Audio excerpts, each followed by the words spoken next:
My research assistant, Jasmine Kwong, and my other RAs recruited people for a Commuter study. If they were interested, we gave them a $5 Starbucks gift card because people will do anything for coffee in the morning, it turns out, even talk to strangers on a train. If they were interested and we signed them up, and this is important, then and only then did we randomly assign them to one of three conditions. So you weren't choosing what you got to do. The essence of an experiment is random assignment.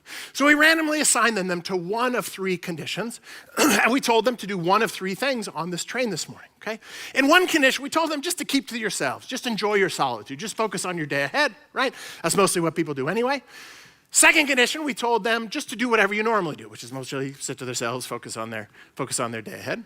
And the third condition, we asked them to do something radical.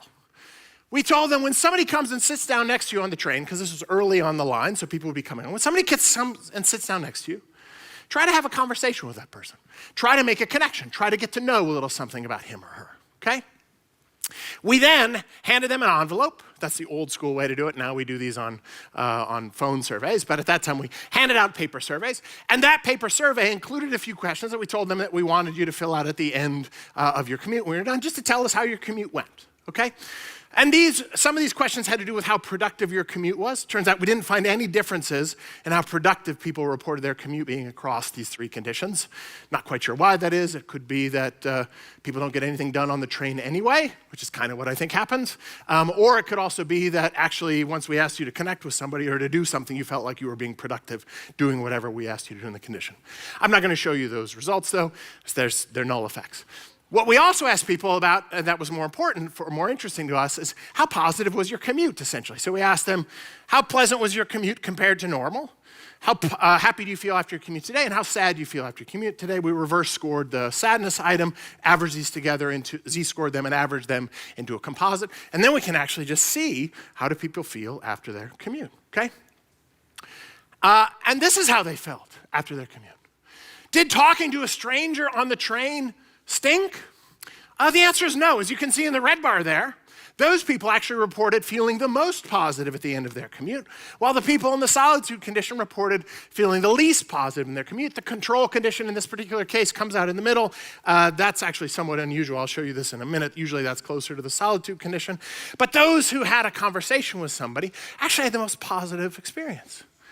So then the question is, if that's what makes us happier, why aren't we doing this already? Well, remember, we've got Sartre screaming out in the back of our minds that this conversation might go poorly. Maybe this person doesn't want to talk to me. Maybe they're not that interested in me, right? And so to find out whether those expectations, maybe we just don't understand how these social interactions might actually make us feel, we ran another experiment where in this case, we didn't ask people to do any of these things.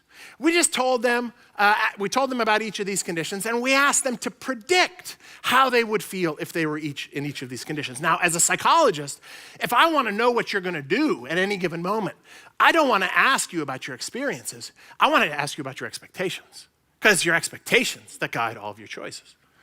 And what did people expect in these three different conditions? That's how they expected to feel.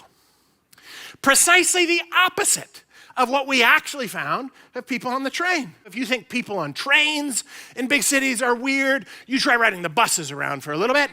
Nevertheless, we see exactly the same pattern of results. People are actually happier connecting with a stranger on the bus, and yet they think exactly the opposite's going to happen.